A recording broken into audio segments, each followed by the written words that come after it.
Yeah Jaron and Mogswamp recently survived 100 days in Minecraft Superflat, but without any structures. So today I'm gonna do the same with structures, but without any dirt. So here's how I survived 100 days on nothing but villages and strongholds in the middle of the void, and if I was still able to beat the game. So to start off, I created an only void world in 1.18.1 and immediately fell into the void. So that's not how to do it, but after a little bit of searching I found an option to increase the radius around my world central block that I could potentially be spawned in enough in order to have villages with solid blocks inside the considered area, which would be preferred as spawning positions by Minecraft, making me spawn in a village instead of the air, which would prevent me from instantly falling to death. Whew.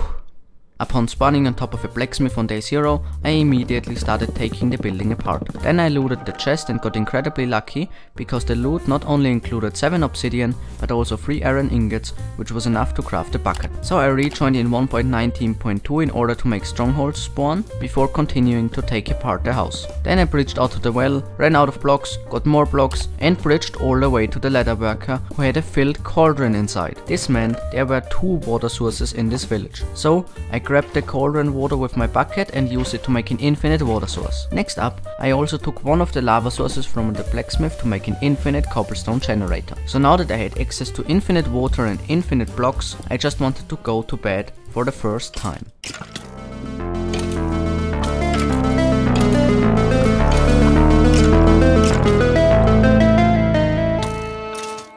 This had made me lose my obsidian and my bucket, but I still decided to continue this run and try and get both of them back. On day 1 I woke up with 4 goals. Get 10 obsidian and a flint and steel, get a bucket, get dirt and get saplings. And after bridging to many different houses in the village and taking all of its wood, day 1 was already over. On day 2 I did the same thing, also getting 24 books in one house. And on day 3 I finished the process of bridging to every single house, which had gotten me 2.5 stacks of wood. But you might have noticed that all the houses have no floor when you make a void only world, and because of that, all the villagers just fell to their death, except for one of them, who somehow managed to survive for several days on top of his bed, and who was then trapped by me there on day 3, so that he wouldn't die. On day 4 I started using my wood to bridge out to a village next to mine, but when I got closer I spotted that there was no blacksmith, so I turned back. Then I realized that I shouldn't be using my wood, because I had my stone generator to generate infinite blocks. All of day 5 was spent mining at the cobblestone generator. It was a lot of fun, I promise. On day 6 I tried bridging out to a different village in the opposite direction to the first one, hoping to find a blacksmith there, but I quickly realized that all the cobblestone I had mined wasn't even enough to get there. I did see a second village in the same direction, as well as a ruined portal when trying to get there though, so my hopes were high. So I continued mining cobblestone on day 7 and the first part of day 8, at which point I'd accumulated over 6 stacks of blocks or over 12 stacks of slabs. I then spent the rest of day 8 bridging to the other village. On day 9 I finished getting there and I found another villager that had survived in that village, so I also trapped him. Then I saw that this village didn't have a blacksmith either, but another one in the distance did. I started off day 10 by forgetting to record me bridging to the next village, but I then realized that and started recording when I had reached a blacksmith that was totally useless. I didn't get iron, flint and steel, obsidian or a sapling. But at least there was also a tree in that village where I could get the sapling. On day 11 I bridged to the tree and broke it to get 3 saplings, and with that I'd now got my first desired item. I then tried bridging to the ruined portal, but I hardly had any cobblestone slabs left. So I went back to the cobblestone generator. On day 12 I finished getting the cobble generator and I spent all day mining cobble. Day 13, 14 and 15 were all spent getting 16 stacks of cobblestone, so that I'll hopefully have enough blocks until like day 40 or something. In the morning of day 16 I finished the cobblestone mining. After that I crafted a few slabs, spent half a day getting to the position where I had started bridging to the ruined portal and finished getting there. The loot of the chests included flint and steel, a helmet, a mending sword and 1 obsidian. Unfortunately, I'd have needed 2 obsidian to complete the portal, but the flint and steel was the next important item that I'd finally gotten my hands on. And there was also another village in the distance, and when looking closely, I realized that it included a blacksmith, so I started making my way there. On day 17 I arrived at the blacksmith and broke in to loot it. The 2 iron ingots I got might seem a little bit underwhelming as I need 3 for a bucket, but the 2 diamonds are really good, because at home I've got a third one which gives me the ability to craft a diamond pickaxe, and that one can be used to mine the obsidian I need to complete the portal. Because of that, I made my way back home, but in the last village before home, there was a trapped villager which I got into a boat in order to transport him back to my base. On day 18 I transported the guy to my base and parked him there. Then I got my third diamond and crafted a diamond pickaxe, but I didn't activate the portal yet because I didn't wanna go to the nether yet anyway. I had a break in the middle of day 18 and forgot to start recording again after continuing to play, so there's no footage of me going back to the village where the second villager had come from. On day 19, when I already was at that village, I grabbed some beds to have 3 of them for an iron farm, and I also transported another villager back to my base and parked him too. And then the day was already over because traveling for hundreds of blocks by boat takes ages. On day 20 I collected the materials for an easy iron farm and put them into a chest. Then I started building the iron farm and also got 1 out of the 3 needed villagers there. On 21 I got the second villager in their spot,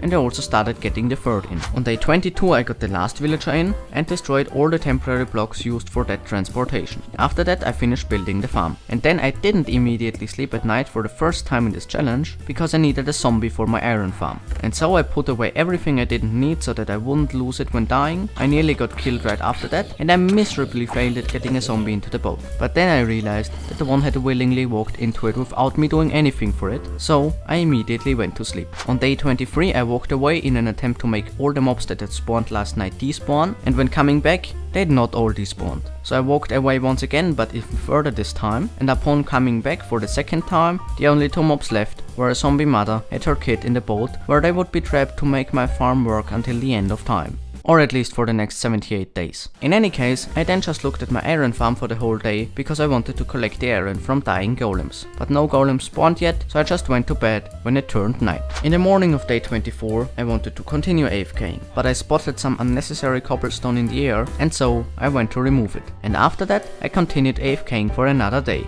without any results. Day 25 to day 29 were by far the least fun days up to that point, because I was just standing at the iron farm, wondering why it didn't finally start working and what I'd done wrong. At one point I even joined the game with the fabric client instead of in vanilla in order to load in the schematic of the farm and see if I'd built something wrong, which I hadn't. But finally, in the morning of day 29, a golem spawned and I got 4 iron ingots. I then instantly crafted a bucket and made the farm more functional by placing water in. While doing that, another golem spawned and also died, and I used his iron for a hopper so that the farm was now working and fully automated. With that, I spent the rest of day 9 AFKing to finally be able to craft some armor. On day 30 I'd gotten 24 iron ingots, which I used to get full iron armor. So first I made one of the iron farm villagers a Fletcher to get 6 emeralds, which I'd need later. I then prepared for going to the nether before realizing that the zombie in my farm had died. But I decided to ignore that for now and go to the nether portal anyway. On day 31 I arrived at the portal, completed it and went in there, spawning in the worst nether biome and not finding anything useful. But what I did find when finally wanting to bridge to a gravel patch was death.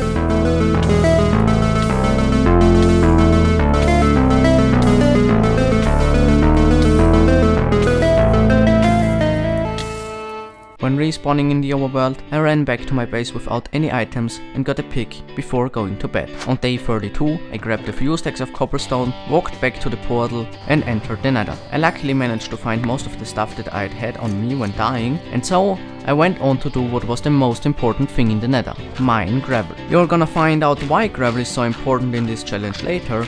For now, I'm just gonna tell you that I mined over 4 stacks of it. I then traveled back to the overworld, having to fight 2 big magma cubes on the way. As I said, the worst nether biome. Back in the overworld, it was already night again and I walked into a village in order to collect torches. First I was worried that I was gonna have to raid all the villages I had access to, but it quickly turned out that torches are actually really common in every village. So after collecting 20 of them, I started my journey back.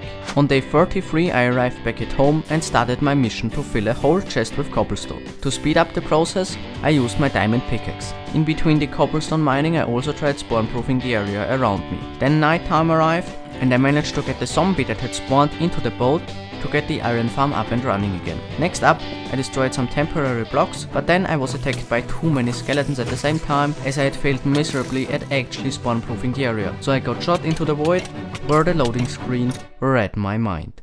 But there was no time for getting mad, so on day 34 I improved the now working iron farm by making the golems die from lava instead of blocks. The rest of the day was spent crafting 13 stone pickaxes and an iron chest plate and mining cobblestone. In the morning of day 35 I got another 18 iron, which I used to make a full set of iron armor again. I then tried fixing the iron farm because the golems kept getting stuck inside the wall. After that I also continued mining cobblestone for the rest of the day. On day 36 I continued mining. Then I walked to the iron farm and used some of the iron that had accumulated here to craft 3 iron pickaxes. I then used those to mine cobblestone all day long. On day 37 I finished mining cobblestone. Next up I gathered all the necessary materials for a simple mob farm in a chest. After that I bridged out by 50 blocks and built a starter mob farm in less than a day. On day 38 I added the finishing touches like water and the last part of the outer wall to the farm. A roof wasn't necessary as I just used the farm at night. Then I gathered a few torches for my next project. After that it turned night and I was able to test the mob farm for the 10 minutes of night time there would be. The only problem was that I'd lost my mending gold sword before, so now I had to craft a bunch of stone swords to be able to use the farm properly. But despite that, it worked like a charm, and after just one night I had about a stack of bones, arrows, gunpowder and rotten flesh, the first proper food source. On day 39 I wanted to start building a big platform for wandering traders to spawn on, because the only key item that I still need to get is dirt, and that is only obtainable via wandering traders in this challenge. So I started building a 2x2 chunk platform in the void, but when starting it I got killed again. With that I lost all of the armor and tons of cobblestone slabs. When recrafting my iron armor I also saw that the iron farm had stopped working once again, as an iron golem had spawned next to the zombie and killed it. So I was low on iron too. But for now I decided to ignore that and continue building my lit up trader farm after gathering a few torches. On day 40 I finished building the platform. But the pillar I'd made to AFK on wasn't accessible yet, so I went back to craft ladders. But when returning to the platform, tons of slimes had spawned because I accidentally built part of my platform in slime chunks. And then I died once again in this challenge, but this time I didn't lose anything, so I just quickly went back to retrieve my stuff. After that I placed the ladders on the side of the AFK pillar. When nighttime arrived I used my mob farm for a few minutes in order to get some rotten flesh to eat again, before looking for bells in villages. The reason I wanted a bell to place in the middle of my platform was that wandering traders are attracted to them. But when I'd been in the 3rd village, I realized that I'd mined all the bells and lost them in the void, so I had to AFK without them. In the morning of day 41, I returned to my trader farm, if you wanna call it that. Then I started AFKing. After that I AFK'd for over 1 real life hour, constantly sitting at my PC to see if a wandering trader would spawn. And finally, in the middle of day 44, one did, and I went down to him. He unfortunately sold nothing that would help me with getting dirt, but upon realizing that I didn't have emeralds with me, I went back to the chests in order to get them. But when coming back, all of the platform was filled with slimes once again. And so, this happened. I was extremely mad, and there was hardly enough iron left to craft a full set of armor for the 3rd time, and I just wanted to finally get that dirt selling trader. So I exchanged most of the wood that was left for emeralds at one of my villagers, and then I finally managed to conquer the platform, buy some wandering trader stuff from the trader, and go back to AFKing. From that point on I had to AFK even more, until another trader finally spawned on day 48. But he didn't have dirt materials, so I had to AFK even more. So I AFK'd and AFK'd and AFK'd until finally, on day 71, another wandering trader spawned who didn't have anything very useful. But on day 75 I got my 4th one, who sold pot soul. So on day 75 I left my AFK position, bought some pot soul, as well as a bit of sugar cane and some fern with the leftover emeralds. And then I started using those materials. But before that, I nearly got killed by some creepers. Then I placed down the pot soul, pathed it with a shovel and mined it again in order to get dirt. After that I mined a bit of stone before using my mob farm to get some rotten flesh to eat. Next up, I used the cobblestone to build a platform out of slabs. Now, the gravel that I'd farmed in the nether would finally get used, because I combined my dirt with gravel to make twice as much coarse dirt as I'd had dirt before. And then I placed down the coarse dirt and transformed it into normal dirt with a hoe. mined it, and repeated the whole process all over again. By doing that, I was able to turn any gravel into dirt or coarse dirt with just those 2 initial pieces of dirt. Day 75 was already nearly over, and the last thing I did was get a zombie into the iron farm again and spawn proof it so that he wouldn't be killed anymore. On day 76, I filled nearly a whole chunk with coarse dirt, put 4 water sources on the platform, turned the coarse dirt into dirt which I turned into pathland, and then started farming cobblestone. I then made a furnace to smelt some wood into charcoal, which I used to make stone that I needed for a stone cutter. The rest of the night was very chaotic, with the iron farm nearly breaking again and stuff like that. But in the end, I managed to sort that out. So I continued farming cobblestone. On day 77, I used the stone cutter to turn 50 cobblestone into cobblestone stairs, which I placed around my field. I then also crafted some bone meal, with which I multiplied the single carrot that I had looted in a village in order to plant a full carrot field. After that, I switched a few blocks on the cobblestone slab platform for dirt, so that I could plant trees. Now I finally had unlimited access to wood. So I grew some trees, placed dirt around the 2 open sides of the platform, and multiplied my fern. Then I placed water on the slabs next to the new dirt and planted my 2 sugarcanes there before turning the small drip leaves into normal drip leaves. But then I got killed by a creeper. The problem was that I'd set my respawn point in the iron farm, which was floating in the middle of the air, so I was on there with no way to get anywhere. After a few seconds of thought, I made sure my spawn point was set at the one bed that I could break without the villager escaping. Then I did that, and then I jumped into the void. But now I respawned at some random village. Maybe you remember that at the start of this challenge I set the respawn radius to 1000 blocks instead of 10 blocks in order to not spawn in the void. But because of that, every time I died, I'd now respawn in some random village inside that radius. And I quickly realized that, if I didn't wanna bridge my way home for hours, I'd have to jump into the void over and over again until I randomly respawned at my base. So I took a deep breath, jumped down,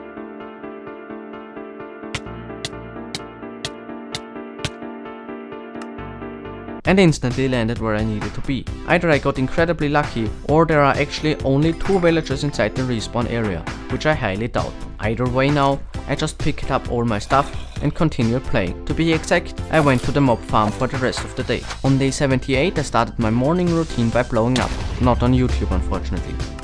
So after respawning at the pillager outpost, I jumped down from there again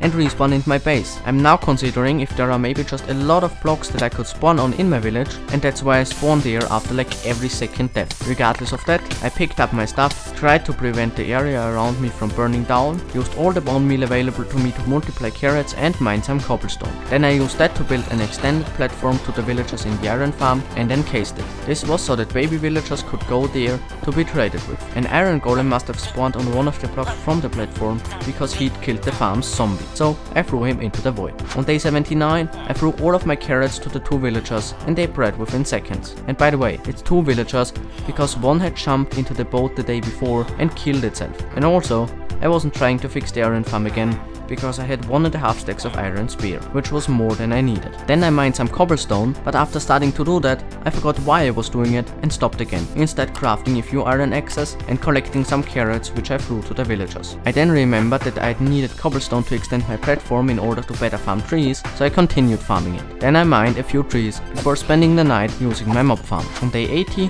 I used all my bone meal again to farm as many carrots as possible. Then I threw all of them to the villagers again. The baby villager also grew up and I made him an armorer and started upgrading him. After that I left to mine wood for the rest of the day. In the night I farmed at the mob farm again. On day 81 I also farmed trees all day long and I then spent my 3rd night at the mob farm. On day 82 I used all my bone meal to farm tons of trees. In that process I also realized that the creeper explosion from day 78 had destroyed my only 2 sugarcane. Unfortunate, but not that big of a deal for now. I then mined a bunch of carrots which I tossed to my villagers before going to the mob farm. And standing there all night is gonna become a common theme throughout the last days, because I just need all the rotten flesh and especially the bone meal. On day 30 I planted trees before going to to my villagers. There I bought some iron shoes in order to level up my blacksmith. After that I bought a few chainmail leggings and sold a bit of iron to get the villagers' next stages. After that I'd finally unlocked diamond leggings and shoes. Next I sold the rest of my wood for emeralds to be able to buy both leggings and shoes. Then I farmed a few trees again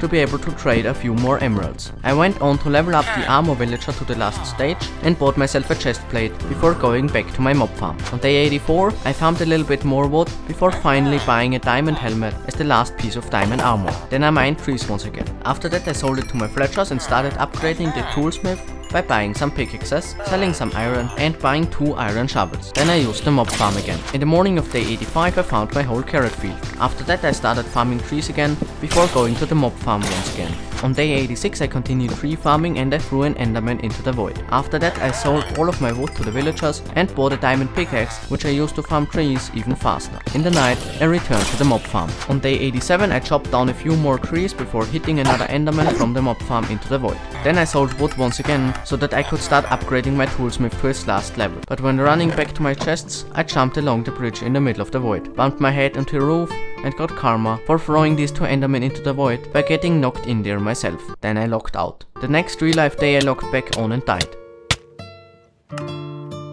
Then I respawned and killed myself like 20 times until finally respawning in my mob farm. I considered what to do for a few seconds before deciding to jump down the mob shaft. I landed with 1 hard spear and broke 2 cobblestone and a trapdoor with my bare hands to escape. After that I repaired the farm, chopped down 2 trees and sold the wood for 5 emeralds. At night I returned to the mob farm. On day 88 I spent all of my time on growing trees to chop down again before getting a bunch of emeralds and buying a diamond pickaxe. Then I found mobs. On day 89 I found more wood, earned more emeralds and bought myself a diamond chestplate, diamond leggings and a diamond helmet. I also used my last iron to level up the toolsmith to his final level so that I could buy a diamond pickaxe. Then I returned mob farm.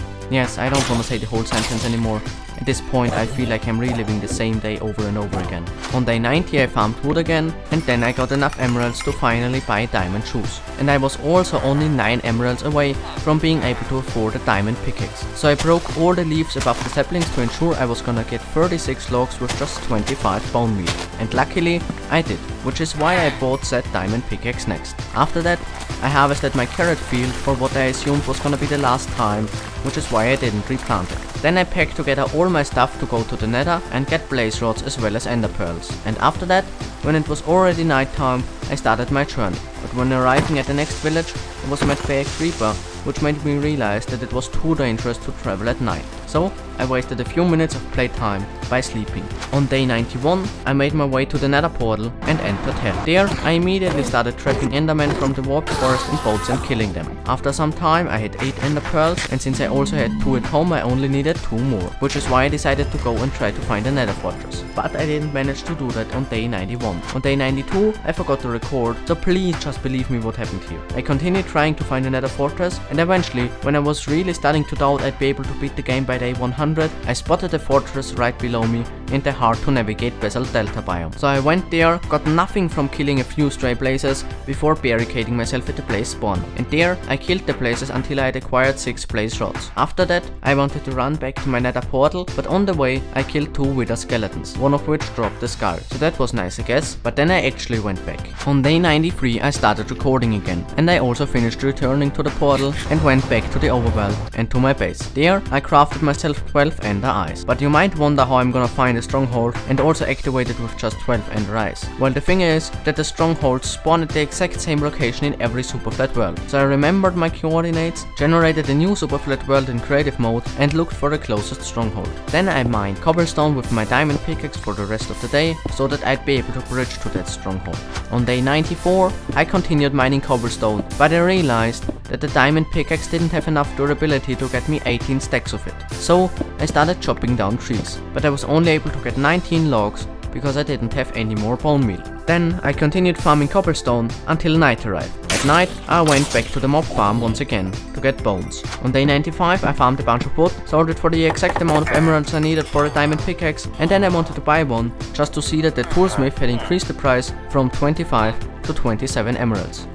I hate inflation. As I didn't have any bone meal anymore, even though I needed 8 more logs, I was forced to continue mining stone and wait for 2 trees to grow. But eventually they did, and I was finally able to buy my second pickaxe. Then I mined cobblestone for the rest of the day, breaking my first pickaxe in the process. On day 96 I mined a bit more stone before I was done. Then I thought carefully about what I actually needed to travel to the stronghold, so that I could store as many cobblestone slabs as possible in my inventory. I then spent the rest of the day bridging in the direction of the stronghold, which wouldn't take as many slabs as expected, because right at the start of the journey I'd bridged in the correct direction, as there was a village I'd wanted to go to there. On day 97 I returned to my base to collect the slabs that I hadn't been able to carry when I'd started bridging, and then I ran back and continued bridging for the rest of the day. On day 98 I was nearly at the stronghold already, but it was much higher up than me, so I started bridging upwards, which is by the way a very annoying activity to do with slabs. And because of that, after about a minute of doing it, this happened.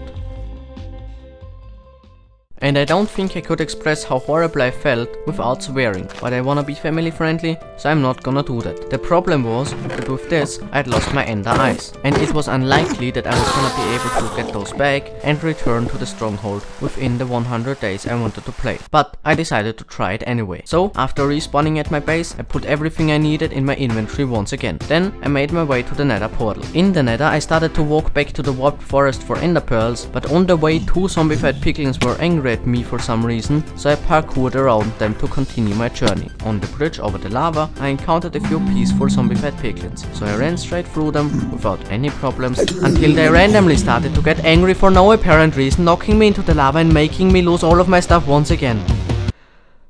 When I respawned at home, I knew I wasn't gonna be able to play through this by day 100, but I was determined to play through it after that. So if I wasn't gonna be able to do it within 100 days, why would I not do it properly and take the time I needed? So from day 98 all the way to the beginning of day 102, I did what I had also done before all of this disaster happened, to get geared up. I farmed at the mob farm at night and used wood to get emeralds, with which I bought my armor and tools in the day. But on day 102 I was finally done, so I started sorting my inventory to have everything I needed for another journey into the nether with me. And so I entered, and after farming a few blocks I tried being very careful with the zombified piglins in order to avoid getting killed again. And luckily I managed to reach the warped forest without any fatal accidents. So I started killing endermen, and I started to get myself 6 ender pearls on day 102. On day 103 I continued farming ender pearls until I had 13 of them, which would definitely be enough to activate the end portal. So I started running into the direction where I'd found the nether fortress on day 92.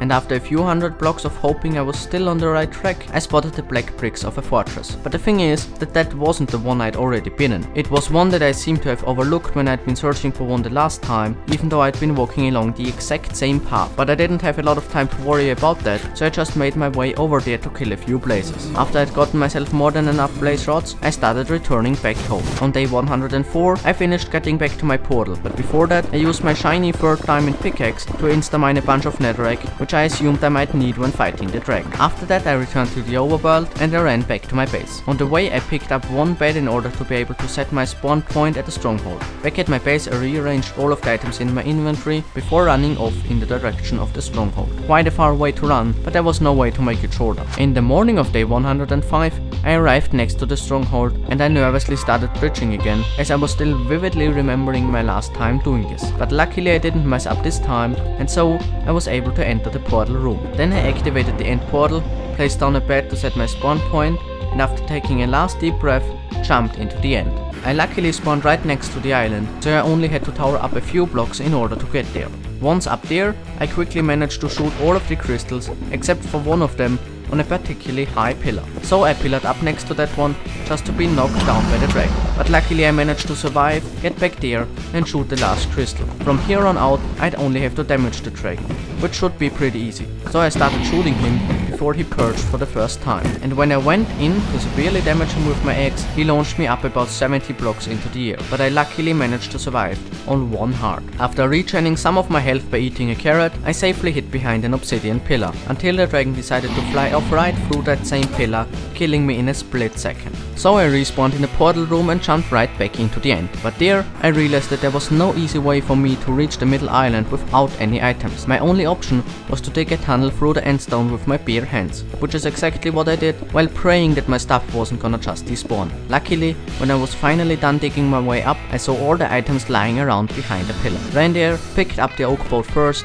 and watched all of the rest despawn in front of my eyes at that exact moment. I would have been able to retrieve nearly all of my stuff had I just been a few seconds faster somehow. But even with this severe setback, the dragon wasn't able to regen anymore, so no matter how little damage my bare hands dealt, if I hit the dragon often enough, it would eventually kill him. So when he purged for the first time, I hardly managed to hit him. When he purged for the second time, I only hit him once. And when he purged for the third time, I ran there and instantly got slain. I then returned to the insignificant damage at the next purge once again, just to get killed a minute later. When I returned after that, he purged and did very little damage, and at the purge after that, I wanted to start hitting him and instead got thrown into the air and died from 4 damage. On day 106 I came back, and when he purged, I ran to his tail and hit and hit and hit, and he just didn't fly away for what felt like ages, which is why I finally managed to properly damage him. But after that, the dragon took revenge by just flying right through me. Everything still improved massively though, because right after that, I was given the chance to hit him for ages once again, and I got him down to about 1/6 of his health. Now I did get slain by an enderman next, but what followed was finally the last purge, where I managed to kill the beast.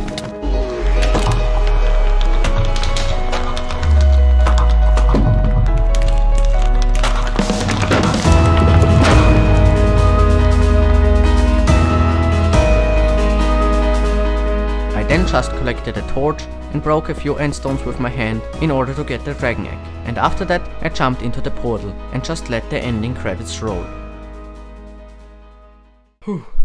This was a very stressful project, especially talking for over an hour and recording all of this you just heard, and I'm probably gonna do a bit more chill stuff after this. But I do feel like returning to this world in the next few months, so like if you want me to do that, and dislike if you don't. I won't take it personally. And if you don't wanna miss how I may be continuing this world, feel free to subscribe. Also, if you don't have anything to do right now, or you're procrastinating, feel free to watch my Superflat SMP series. The name basically already explains the whole concept, and I hope you're gonna like it and may be surprised by all the stuff that is possible in Minecraft Superflat. But for now, have a great rest of your day, and I'm out.